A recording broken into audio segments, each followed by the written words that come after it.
17ই মে বিশ্ব উচ্চ রক্তচাপ দিবস। এবারের slogan measure your blood pressure accurately, control it, live longer. অর্থ হলো আপনি আপনার উচ্চ রক্তচাপ বা রক্তচাপটি সঠিকভাবে পরিমাপ করুন। কারণ আমরা কিন্তু অনেকেই এই সঠিকভাবে পরিমাপ করি না। কারণ পরিমাপ করার বেশ কিছু প্রিকন্ডিশন আছে। অর্থাৎ একটি লোকের যখন ব্লাড প্রেশার মাপবো তখন তার যখন যেই মুহূর্তে মেজার করব তার আগের আধা ঘন্টা টাইম ওনার কোনো টি, কফি, অ্যালকোহল গ্রহণ করা যাবে না, কোনো স্ট্রেসফুল কন্ডিশনে থাকা যাবে না এবং মাপার ঠিক আগের 5 মিনিট ওনাকে ফিজিক্যালি এবং মেন্টালি রেস্টিং কন্ডিশনে থাকতে হবে এবং মাপার মুহূর্তে উনি একটা চেয়ারে বসবেন, ব্যাক সাপোর্ট থাকবেন, হাতটা টেবিলের উপরে থাকবে এবং আর্মটা এক্সপোজ করব, তারপরে কাপটা সুন্দরভাবে বাঁধবো এবং তারপরে মেজার করব। ওই মুহূর্তে রোগীর কথা বলা যাবে না, পায়ের উপরে পা তোলা যাবে না এবং পাটা যেন ফ্লোরে টাচ করে থাকে।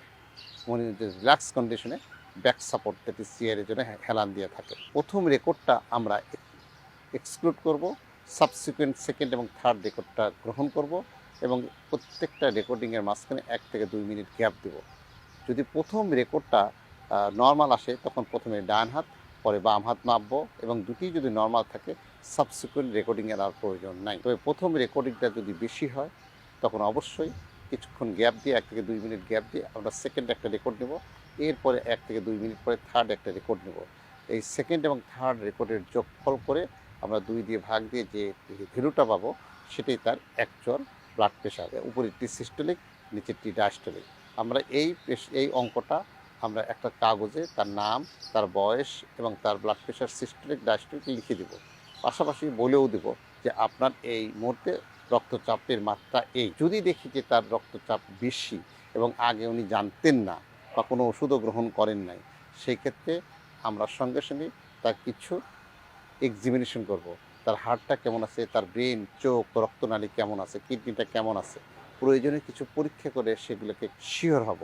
যদি দেখি না সব কিছু ভালো আছে, সেক্ষেত্রে তাকে আমরা 3 থেকে 6 মাস বা 4 থেকে 6 সপ্তাহ পরে আসতে বলবো এবং এই পিরিয়ডে তখন তাকে নন ফার্মাকোলজিক্যাল ম্যানেজমেন্ট, অর্থাৎ তার ওয়েটটা ঠিক আছে কিনা, যদি ওয়েট বেশি হয় ওয়েট কমানোর পরামর্শ দেব, তার খাবার মেনুটা কেমন, লবণ এক্সেস খায় কিনা, অ্যালকোহল ইনটেক করে কিনা, এগুলো অ্যাভয়েড করতে বলবো। পাশাপাশি কায়িক পরিশ্রম, ফিজিক্যাল অ্যাক্টিভিটি প্রতিদিন সকালে অন্তত আধা ঘন্টা যেন একটু হাঁটেন, জোরে জোরে হাঁটেন, যাতে গায়ে ঘাম বের হয়। ঠিক এইরকম একটা অ্যাডভাইস দিয়ে আমরা 4 সপ্তাহ অথবা 6 সপ্তাহ পরে আসতে বলবো বা 2 সপ্তাহ পরেও হতে পারে।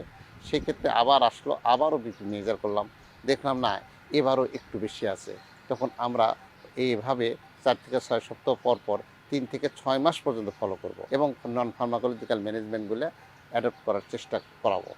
এতে যদি কন্ট্রোল হয় তাহলে খুব ভালো, আর কন্ট্রোল যদি না হয় তখন আমরা ওষুধ চিকিৎসায় যাব।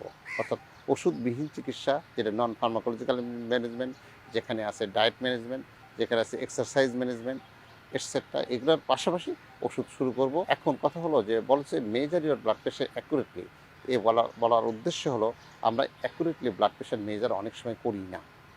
সেকেন্ড হলো কন্ট্রোল ইট, যদি বেশি থাকে তো অবশ্যই কন্ট্রোল করতে হবে, চিকিৎসকের পরামর্শ হতে হবে এবং যদি কন্ট্রোল করতে পারি লিভ লঙ্গার, অর্থাৎ আমরা দীর্ঘদিন বাঁচতে পারবো। আপনারা জানেন উচ্চ রক্তচাপ দীর্ঘমেয়াদী রোগ এবং এটা শরীরে ক্ষতি করে, তাই আমরা যদি কন্ট্রোল করতে পারি ক্ষতির পরিমাণ অনেক কমে যাবে এবং আমাদের আয়ুকাল অনেক বেড়ে যাবে।